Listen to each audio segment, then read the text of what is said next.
TISSNET Result 2023 will be announced by the Tata Institute of Social Sciences on the official website. Candidates can download their scorecards by logging into the official portal. Step-by-step procedure on how to download the scorecard is given below. Step 1. To download the TISSNET result or marks card, candidates must visit the official website of TISS 2023. Step 2. Click on the Result tab after visiting the official website.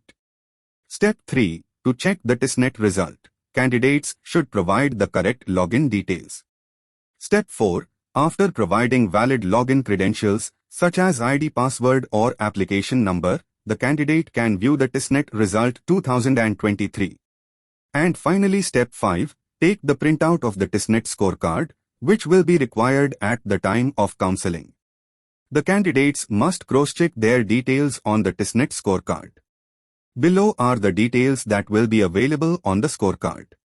Name of the candidate, TISSNET score, TISSNET cutoff, domicile certificate, TISSNET registration number of candidate, category, for reserved candidates.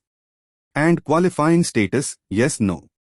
For more information on TISSNET 2023, check out our website at www.getmyuni.com.